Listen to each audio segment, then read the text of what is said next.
Bienvenidos a Ceteris Paribus, el foro de economía de la Universidad de Pensilvania. Acá discutimos sobre el pasado, el presente y el futuro de la economía en español. Bueno, hoy tenemos el privilegio de contar con dos reconocidos economistas venezolanos, María Antonia Moreno y Luis Zambrano, de la Universidad Católica Andrés Bello, profesores e investigadores del Instituto de Investigaciones Económicas y Sociales de esa misma universidad. Y vamos a hablar de la economía venezolana. Yo creo que nadie como ellos han venido siguiendo muy de cerca, con mucha rigurosidad, lo que pasa en Venezuela, las particularidades de esta economía. Y en específico hablaremos de dos papeles de trabajo que ellos han venido trabajando sobre reglas fiscales y la dolarización de la economía venezolana. Bienvenidos, María Antonio, y bienvenido, Luis. Un placer tenerlos acá en Ceteris Paribus. Gracias. Placer. Bueno, creo que es un fenómeno de América Latina, pero también que tiene muchos años observando y que Venezuela se ha acelerado dramáticamente en los últimos años, que es la dolarización de la economía. ¿Cuándo se puede decir que la economía venezolana se dolarizó y cómo fue ese proceso de dolarización? Bueno, quizás para iniciar esa conversación sobre ese tema, como tú dices, la dolarización es un fenómeno bastante generalizado, no solo en América Latina, yo diría que prácticamente en muchos países con economías muy inestables, digamos, bien sea por razones, porque están muy expuestas a choques externos, o bien porque tienen problemas de inestabilidad política, inestabilidad social o mal diseño de sus políticas económicas de estabilización. Entonces, hay ya, digamos, una abundante literatura en relación a este tema y su relevancia desde el punto de vista, digamos, de la teoría económica y la política económica radica en el hecho de que las economías dolarizadas, dependiendo pues del grado de dolarización al que han alcanzado, padecen de un problema central, que es que sus políticas económicas se debilitan, especialmente la política monetaria y la política cambiaria.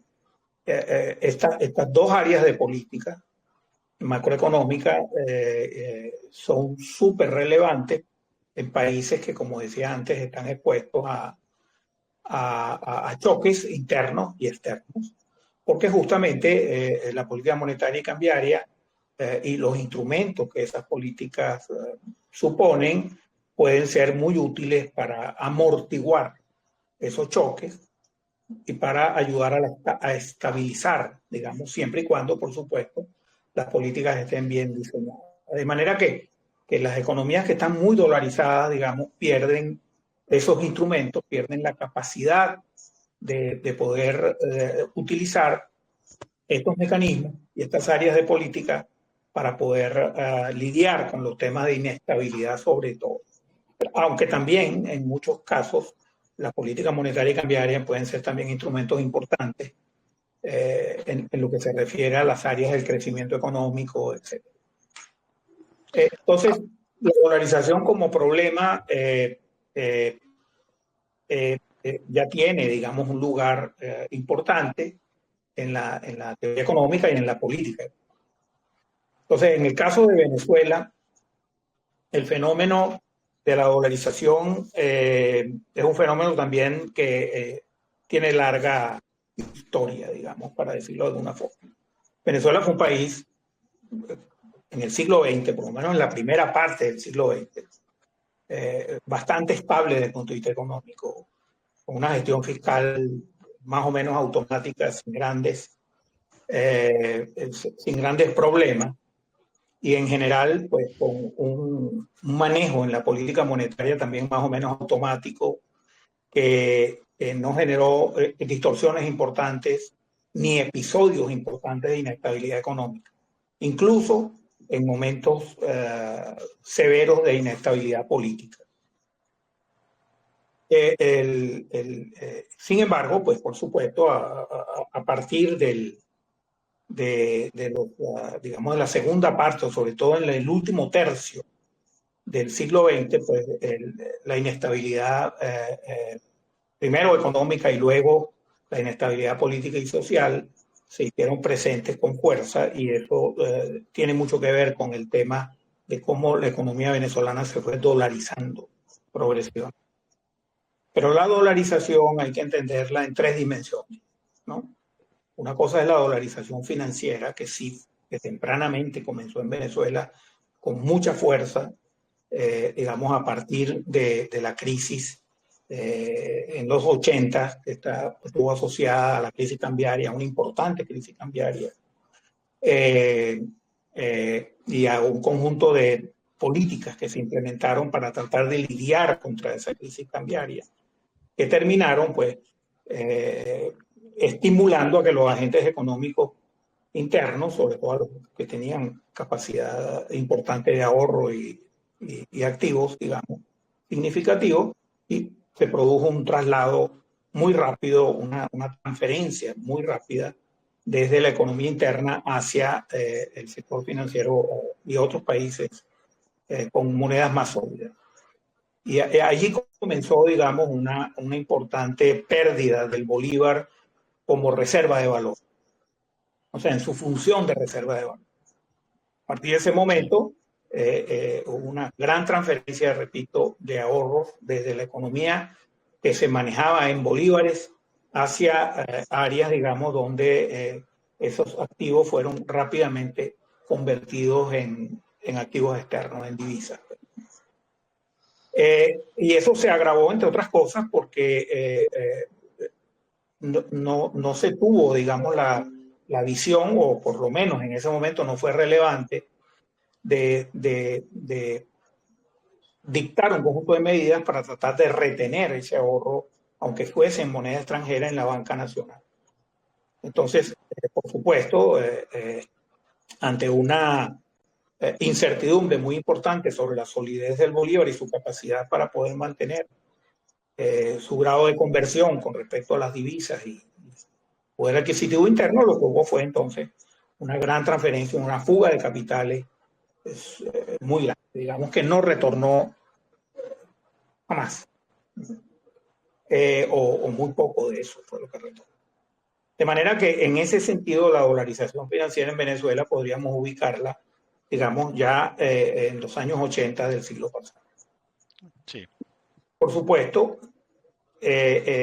con la hiperinflación, sobre todo en el 2017, se produce la otra fase, la otra dimensión, digamos, de la dolarización, que es ya la dolarización, lo que se llama la dolarización transaccional. Es decir, donde el bolívar es sustituido, por una parte, como medio de pago, y por otra parte, es sustituido también como unidad de cuenta.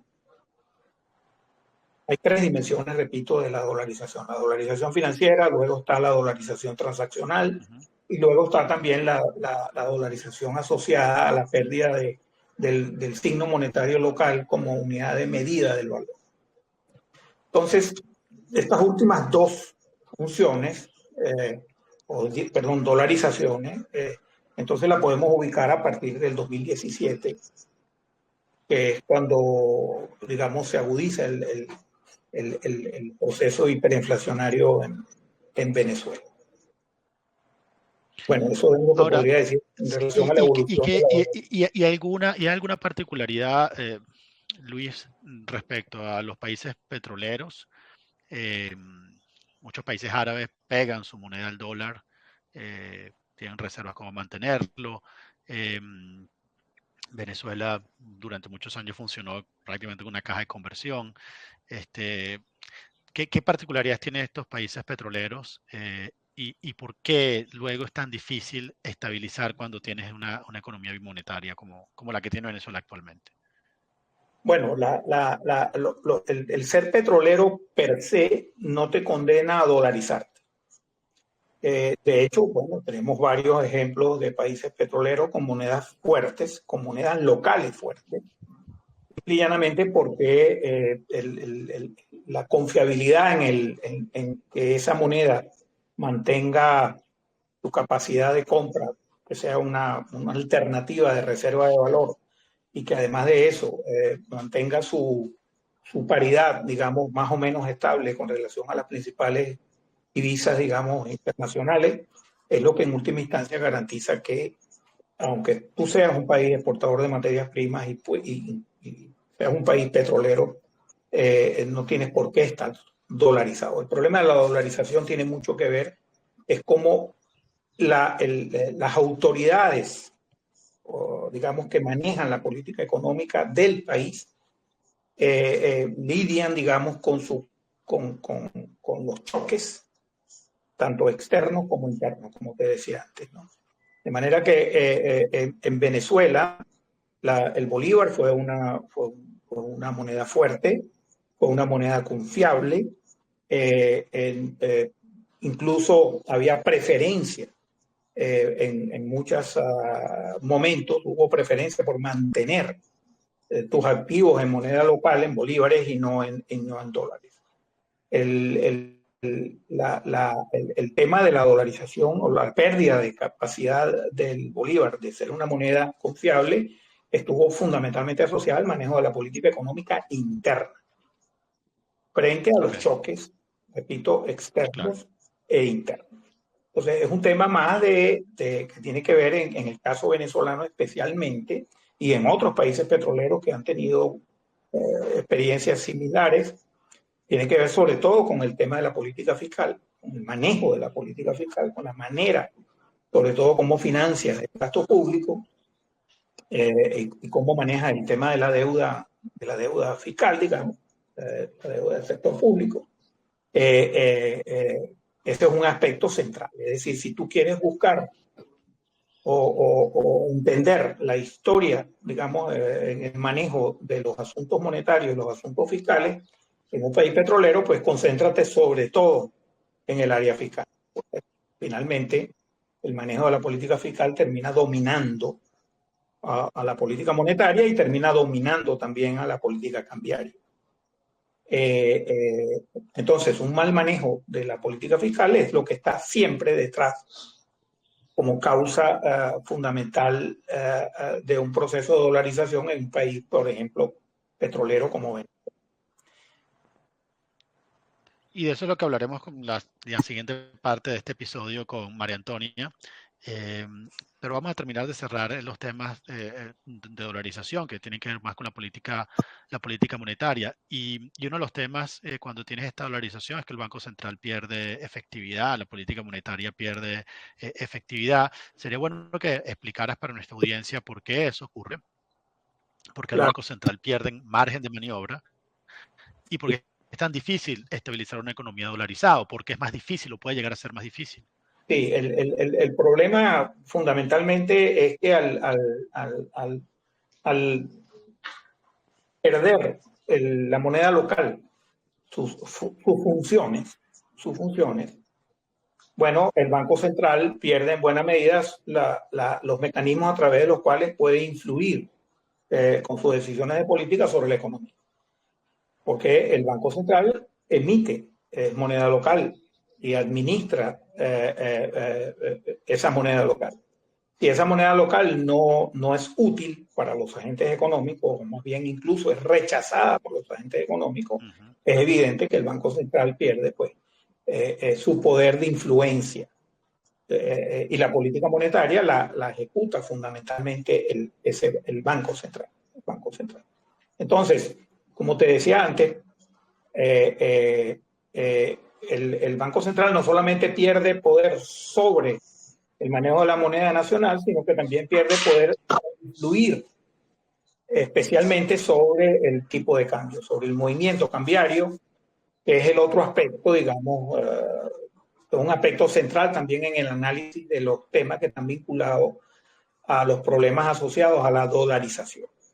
Entonces, para insistir un poco en lo que comentaba al principio, el Banco Central, al no poder influir sobre el mercado interno, sobre el comportamiento de los agentes internos a través del manejo monetario y tener una reducida influencia en cuanto a la evolución del mercado cambiario. Obviamente, eso hace que el país quede muy expuesto, extremadamente expuesto a los choques internos y externos, porque se pierden momentos claves para poder administrar esos choques. Pero fíjate, quizás para ya, digamos, un poco también para responder una de las preguntas que hacías antes que me pasé por alto.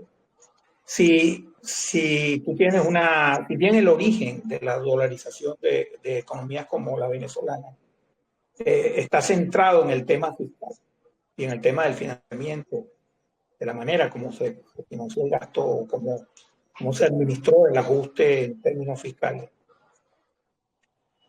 La dolarización, a medida que se va desarrollando el proceso, y mientras más largo sea el proceso, los problemas asociados al proceso de dolarización que van incluso desvinculando el tema fiscal en términos relativos. ¿Por qué? Porque con la dolarización surgen una gran cantidad de nuevos problemas. Ujú. Eso tiene que ver muchísimo con los mecanismos de indexación. Eso tiene muchísimo que ver con los costos hundidos que implica para las empresas y para las personas naturales funcionar en una economía dolarizada, con el hecho de que los agentes económicos aprenden a lidiar con la dolarización y además de eso, al hecho de que, como te decía antes, se generalizan los mecanismos de indexación automática y hay una especie de proceso de inercial que hace de la dolarización un problema que, aunque tú empieces a hacer política económica bien diseñada, incluso aunque empieces a administrar con mucho más sensatez el tema fiscal, hay resistencia, ¿verdad? Por parte de los agentes económicos a desvincularse del dólar una vez, repito, que estos mecanismos de dolarización se han institucionalizado.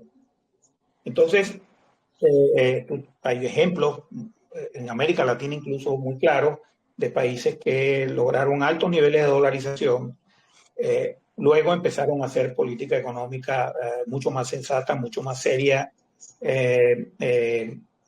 incluso redujeron en forma significativa el financiamiento monetario de su gasto fiscal, etcétera.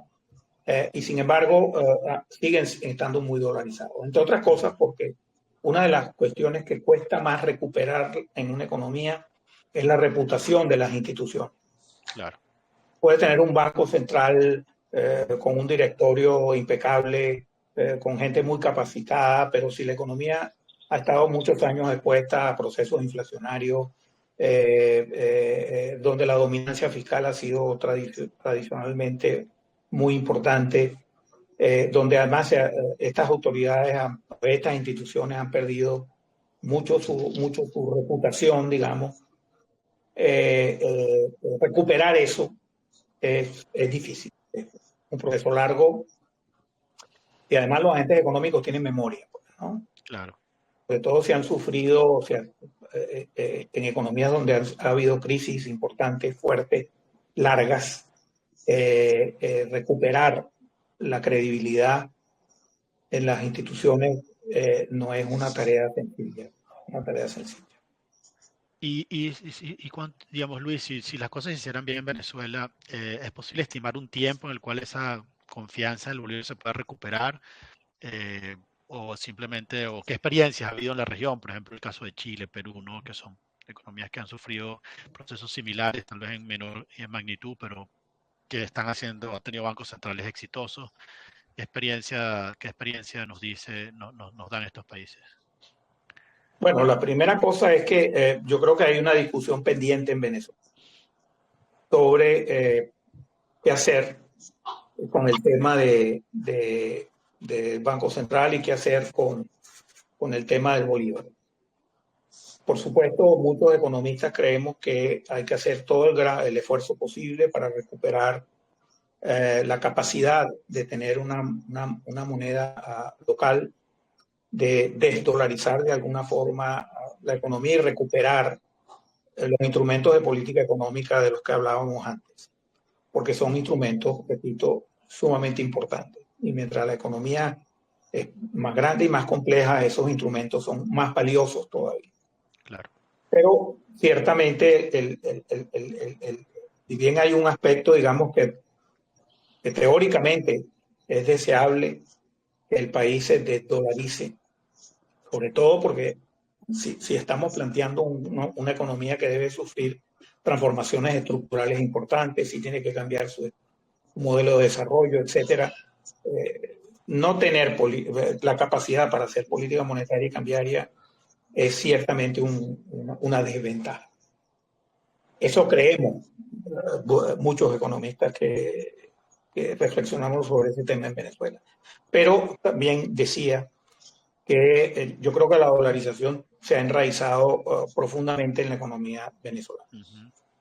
Y ciertamente hay que reconocer que rescatar, como te decía antes, la credibilidad en la política económica, en las instituciones, que son instituciones que se han desvalorizado muchísimo. Yo creo que uno de los grandes costos que hemos tenido de lo que nos ha sucedido en las últimas 2 décadas ha sido justamente la pérdida de esa institucionalidad y de la credibilidad. Recuperar eso no va a ser sencillo. Puede ser además extremadamente lento.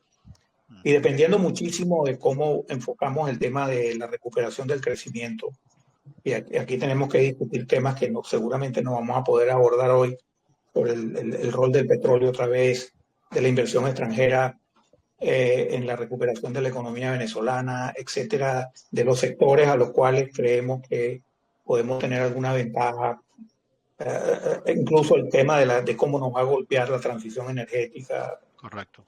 etcétera. Bueno, esos temas hay que discutirlos relacionándolos con este que estamos hablando aquí, porque yo me temo que el carácter bimonetario de la economía venezolana es un tema de largo plazo. Okay. Y bueno, ciertamente hay ciclos allí en esa evolución posible, en los cuales en determinados momentos habrá ventajas en moverse con la moneda local, pero en muchos otros será muy fácil trasladarse o sustituir la moneda local por otro tipo de moneda, ¿no?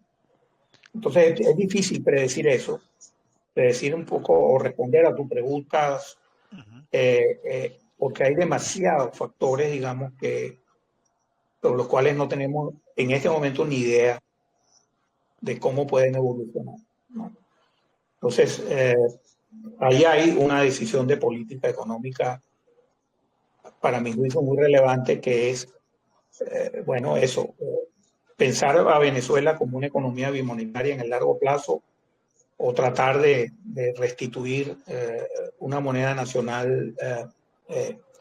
Ese segundo escenario lo veo con más difícil, pues, ¿no? Una cosa que pasa en Venezuela y lo que hemos visto es que, ¿sabes? La estabilización o la estabilización o el anclaje, las expectativas se da con un anclaje cambiario, que además funciona, bueno, digamos, reproduce o propaga la misma indexación, ¿no? Porque todo se fija en dólares y básicamente la tasa del Banco Central es, digamos, no hay política de ningún tipo monetaria allí, pero al final es la tasa que te define el nivel de inflación mensual, si esa tasa se mueve o no. Pero además eso genera una apreciación del tipo de cambio real, la economía se hace menos competitiva, como tú bien lo decías, y Venezuela con la necesidad de plantear un nuevo modelo y diversificar su economía y hacerlo pronto, esto es un grave obstáculo, ¿no? Y es lo que conocemos los economistas como miedo a flotar, ¿no? Entonces, ¿cómo salir de ese miedo a flotar con una economía tan dolarizada, donde todo depende del precio, de ese precio del Banco Central? ¿Qué has pensado al respecto?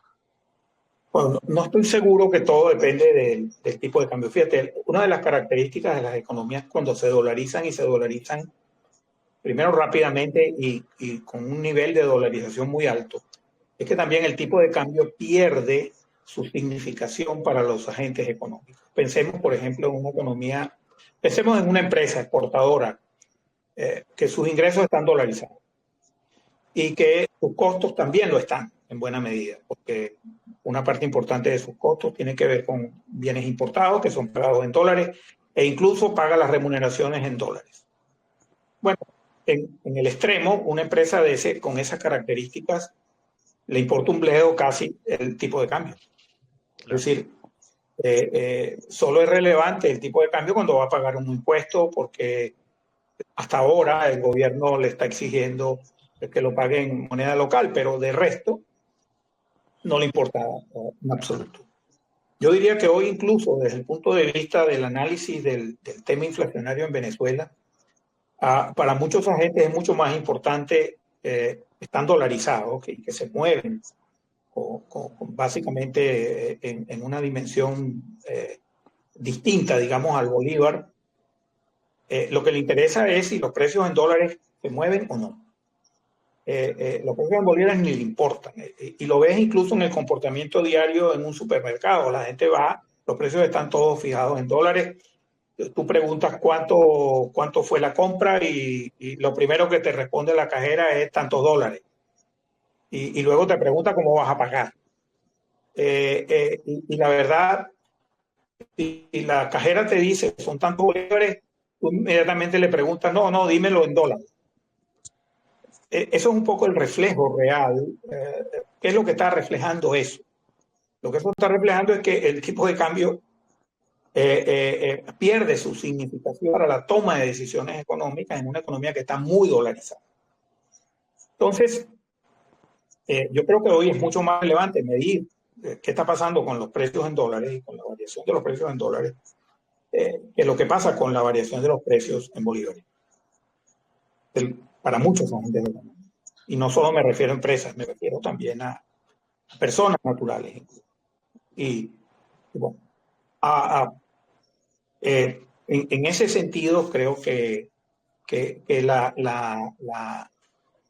economía en las economías dolarizadas, en las economías bimonetarias, es bastante diferente a las economías, digamos, en las que tradicionalmente pensamos cuando estudiamos macro, donde normalmente estamos pensando justamente en economías donde la moneda local es importante y es relevante.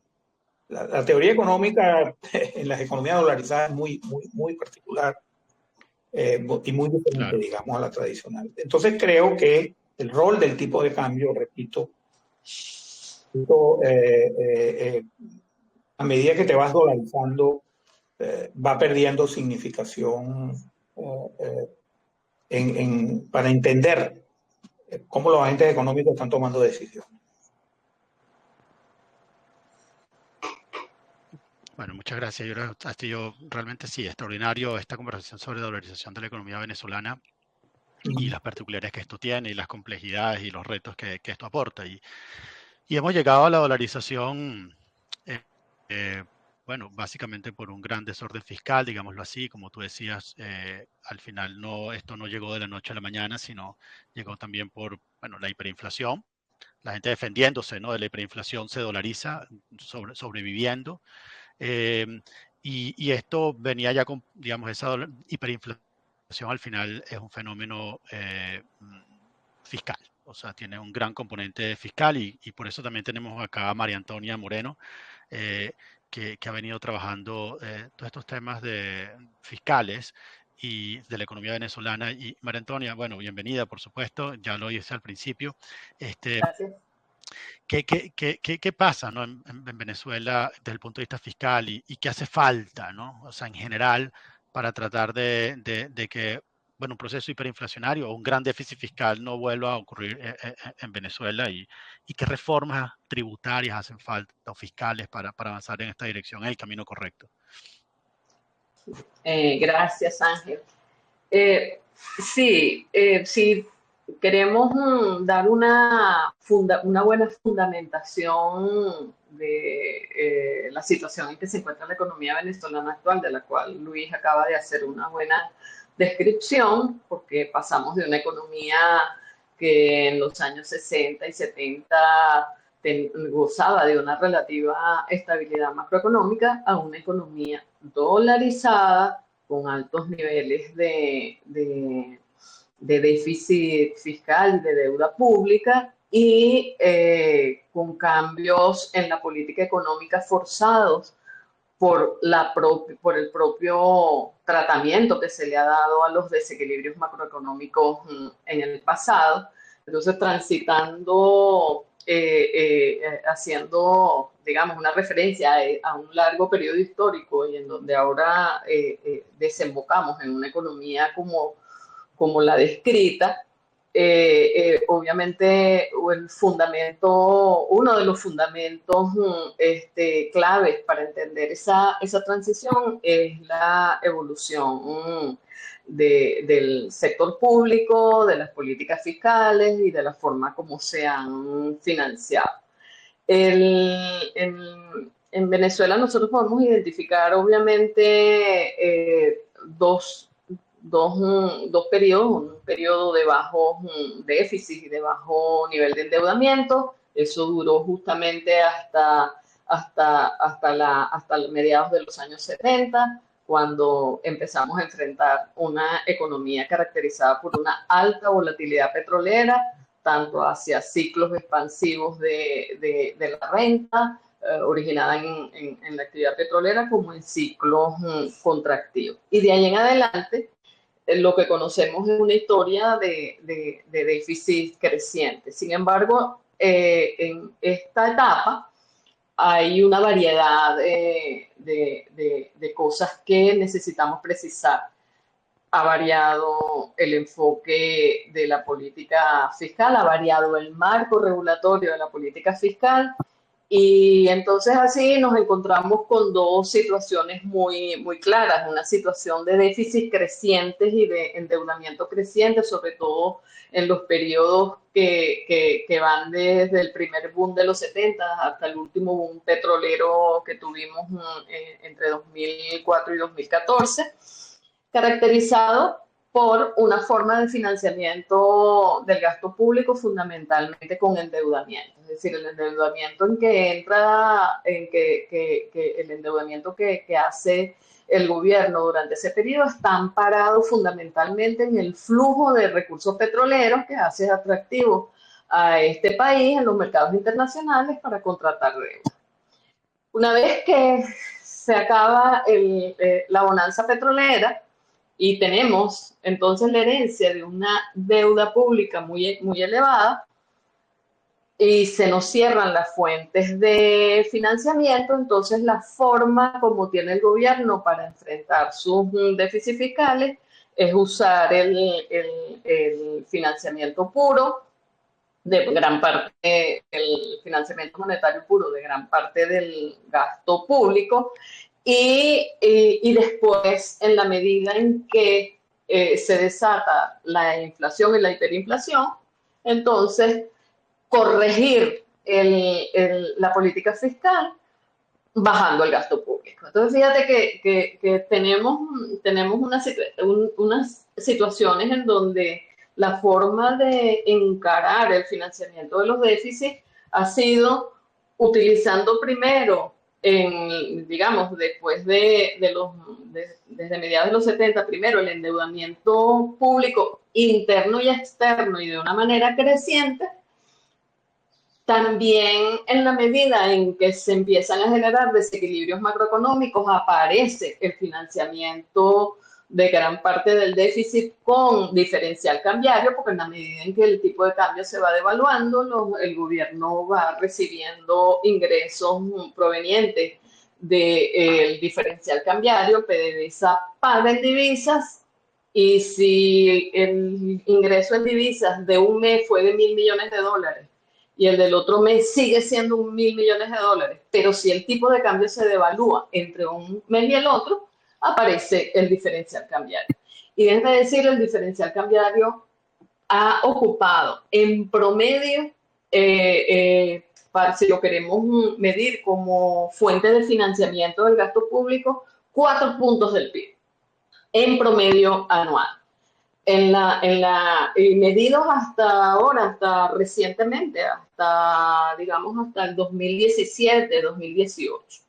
Porque, no, incluso hasta el 2020, porque es a partir del 2021 cuando el gobierno empieza a utilizar una política de estabilización del tipo de cambio.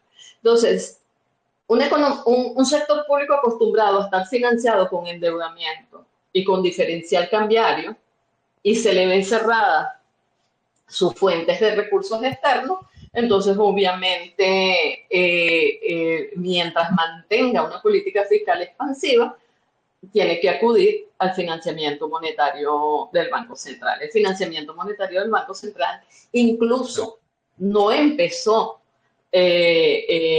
con la caída de la renta petrolera en el 2014. Ya en el 2010, nosotros acuérdense de los del millardito y de aquellas cosas que el presidente Chávez pedía del Banco Central, ya nosotros venimos observando un espacio de financiamiento monetario que en nuestras mentes economistas decíamos, pero eso no es necesario, pero se hizo y creó una costumbre de utilizar el financiamiento monetario hasta que desata la hiperinflación y bueno, entonces ahora estamos recogiendo los restos o digamos, estamos recogiendo los errores de esa gestión, de ese tipo de gestión de financiamiento del gasto y del déficit fiscal. Y entonces ahora, ¿cómo lo estamos haciendo? Ahora lo estamos haciendo con estabilización del tipo de cambio que obliga a bajar el financiamiento monetario del gasto público y obliga a esas políticas de represión financiera que se le están aplicando al sector bancario. Obviamente, con una restricción del gasto fiscal que ha caído significativamente en términos del PIB y en términos reales en los últimos años, de manera concomitante con la caída de la actividad económica productiva del país, entonces nosotros ahora podemos explicar sin mucho problema o podemos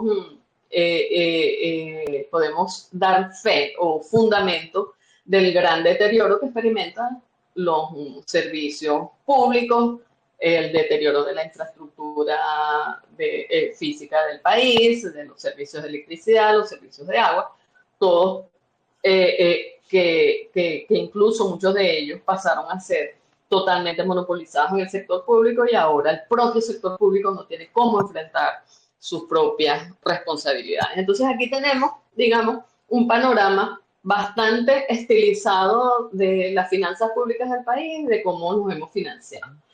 Y ahora estamos en esta etapa de restricción, de política restrictiva fiscal, pero de la peor, con caída del gasto público. Con caída del gasto público. Entonces, esa es una historia realmente bien. Sí, porque un poco lo que hemos, Venezuela colapsa la economía, que básicamente colapsa la industria petrolera, primero los precios, luego la cantidad de nivel de exportaciones. Y bueno, algo que no se recupera. Fiscalmente eso es un gran peso. Yo creo que fiscalmente, si Venezuela quiere como estabilizar las cuentas fiscales, tienes que recuperar los niveles de producción petroleros a los precios actuales que están dentro del promedio o por encima del promedio de los últimos años. Pero en cualquier caso, el problema no es precio, sino cantidad. Pero, y hemos visto cómo el gobierno de Maduro ha venido más bien aumentando, bueno, ya que se dio cuenta que las fuentes de financiamiento pues no genuinas como el financiamiento monetario no basta, bueno, vemos un Estado que necesita funcionar, que no puede funcionar con estos niveles, una proliferación de impuestos a nivel local, nivel nacional, para fiscales, y bueno, y cuando el problema no es poner más impuestos, sino que la economía se reduce, esa recuperación de las cuentas fiscales cómo hacer armónico ese nuevo equilibrio, y cómo debería ser el sistema fiscal, tributario venezolano. Fíjate, Ángel, se fue un poco la conexión y no sé si te capturé bien la pregunta, pero me imagino que estás hablando de los cambios necesarios en la política fiscal, sí, para retornar, digamos, a una senda de sostenibilidad fiscal en el mediano y en el largo plazo.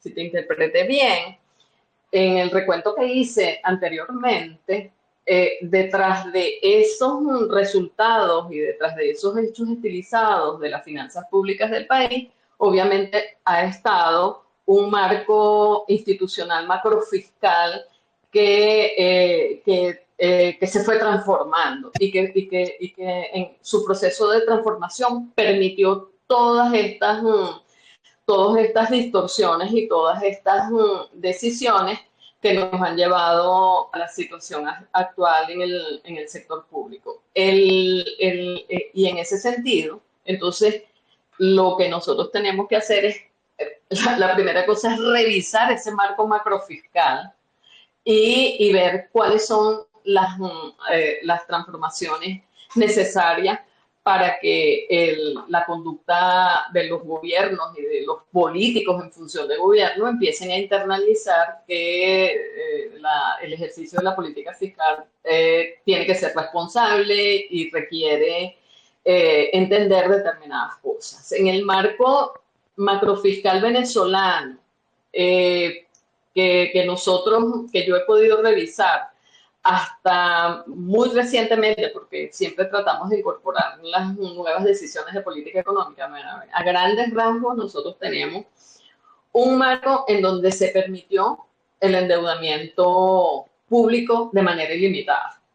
Se reformó la Ley Orgánica de Administración, la Ley Orgánica de Administración Financiera del Sector Público para incorporar el endeudamiento ilimitado. Eso se hizo en 2008, 2010, no sé cuándo fue que se hizo esa, justamente cuando teníamos los precios del petróleo bien elevados.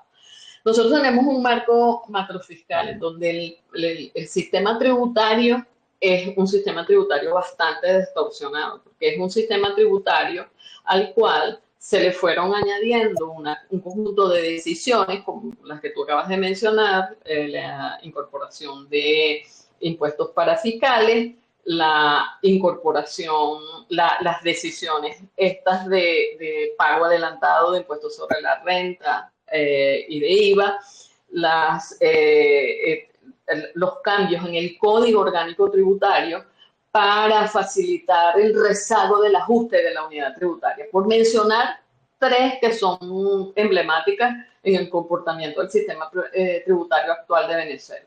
Los gobiernos en contextos inflacionarios experimentan pérdidas por el efecto Liberatanzi, que todos los que estudiamos macroeconomía sabemos que cuando estamos en contextos inflacionarios, los agentes económicos tratan de aprovechar en inflación, retrasar el pago de los tributos o evadirlos o eludirlos justamente para beneficiarse de la inflación. El gobierno sale perjudicado. Pero el gobierno actual ya corrigió eso con el pago, o corrigió en gran medida, claro, digamos. Corrigió en gran medida eso, pero con una distorsión muy importante que hay que señalar. Es que son los agentes económicos formales los que están pagando impuestos. Y el nivel de informalidad ha elevado. Y la dolarización informal de la economía se ha llevado una buena tajada de la base tributaria del gobierno. Entonces nosotros tenemos un sistema tributario con una base tributaria muy reducida, muy inequitativa, porque quienes están pagando son los que están en el campo formal de la economía. Y por supuesto, muy ineficiente, porque con el solapamiento de distintas tarifas de impuestos que provienen de distintos gravámenes, del impuesto sobre la renta, del IVA, de los impuestos parafiscales, de los impuestos municipales. Entonces, tienes unos sectores económicos que están sobrecargados en el pago de las cargas tributarias, mientras que hay otros que están beneficiándose de pagar, o sea, se están eximiendo de pagar o están eludiendo el pago de los impuestos porque están ubicados en el ámbito informal de la economía. Entonces tenemos, fíjate tú, nosotros estamos hablando de una fuente de ingresos ordinarios que son la fuente de ingresos ordinarios que en cualquier país del mundo debería ser la fuente fundamental de financiamiento del gasto público. Entonces nosotros tenemos unas fuentes de ingresos fiscales ordinarios que cuando tú le metes el diferencial cambiario pueden llegar al 20% o al 22%, pero que cuando le quitas el diferencial cambiario, eso baja a 8 a 7% del PIB. En una economía en donde el tipo de cambio tiende a estabilizarse, ese margen de diferencial tiende a reducirse y obviamente ahí aparece la verdadera capacidad tributaria de la economía, una capacidad tributaria bastante encogida. Entonces hay un ámbito hay un espacio de recursos que tenemos que trabajar desde el punto de vista político y es el ámbito tributario. Ahora, bueno, el tema de las reformas tributarias son temas que se tienen que abordar con una visión de mediano y de largo plazo, porque eso pasa por discusiones en el Parlamento y con discusiones en donde donde participa todos los sectores de la economía, en donde hay reacciones de los sectores productivos, etcétera, que van retardando o que retrasan el consenso de una buena reforma tributaria. Entonces, una visión de mediano y a largo plazo. En el corto plazo, ¿qué se puede hacer en ese sentido? Simple y llanamente corregir aspectos que sí se pueden corregir en lo inmediato. El rezago de la unidad tributaria es una decisión de corto plazo. Claro. La suspensión del pago adelantado de impuestos sobre la renta y de IVA es una decisión de corto plazo. Entonces, esas son decisiones que si se toman en el corto plazo en el contexto de una reforma fiscal comprensiva, van señalizando la intención de la política fiscal y van generando credibilidad. Una credibilidad muy necesaria para que pueda empezar a generarse un ambiente de negocios y favorable para la inversión privada. Eso por el lado de la parte tributaria. Pero es que en el ámbito del endeudamiento ya nosotros sabemos que no podemos escapar a un proceso de reestructuración de la deuda pública externa. Tenemos altos niveles de deuda externa que se han ido creciendo por el retraso. Hay que agregar los intereses que se han venido atrasando a los pagos de capital que tenemos pendientes. Y no hacerlo le está significando a Venezuela no poder tener acceso a los mercados internacionales de crédito.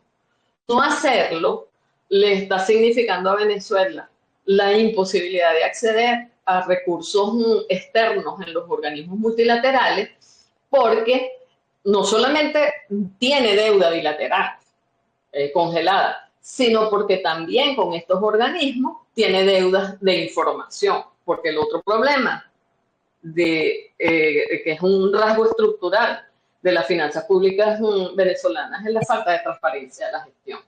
Es una falta de transparencia en el sentido en el que las finanzas públicas, las estadísticas de finanzas públicas no son comprensivas, no cubren la totalidad de la gestión del sector público. Fonden, nosotros sabemos que existe el Fonden, pero nosotros no sabemos el nivel de recursos que el Fonden maneja. Claro.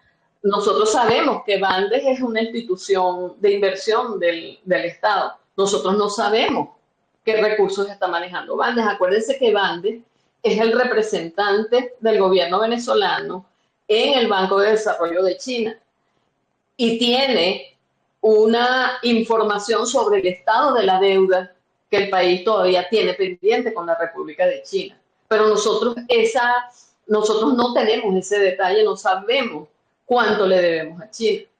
Entonces, tú vas a reestructurar la deuda externa y vas a reestructurar la parte que de ella es la deuda financiera, la deuda soberana y la deuda financiera de PDVSA, y dejas por fuera lo que tienes pendiente con China y dejas pendiente lo que está en los reclamos que tenemos a nivel internacional en el CIADI del Banco Mundial, el China puede perfectamente acudir al Club de Roma y decir, miren, nosotros,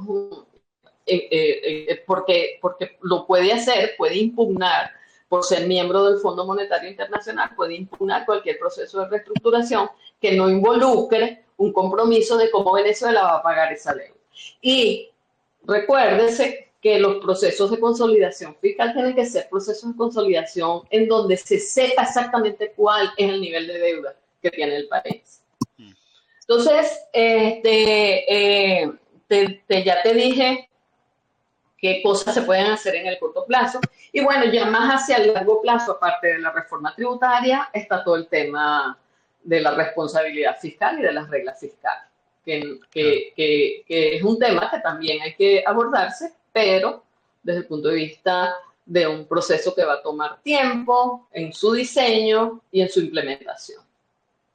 Bueno, esto ha sido una conversación extraordinaria, María Antonia y Luis, como siempre, muchísimas gracias por su tiempo el día de hoy. Les agradezco mucho esta conversación sobre la economía venezolana. Creo que pocos como ustedes saben también lo que está ocurriendo en el terreno, las complejidades, las implicaciones de la economía venezolana, y todos aquellos que han escuchado este episodio pueden tener una radiografía bien clara de lo que está pasando en Venezuela. Muchas gracias. Esto fue Ceteris Paribus, el podcast de economía en español del Penn Initiative for the Study of Markets en el Departamento de Economía de la Universidad de Pensilvania. Aquí discutimos el pasado, el presente y el futuro de la economía en español, haciendo especial seguimiento a América Latina. Yo soy Ángel Alvarado. Me gustaría saber más de ustedes. Nos pueden contactar a través del Penn-Ceteris en Instagram.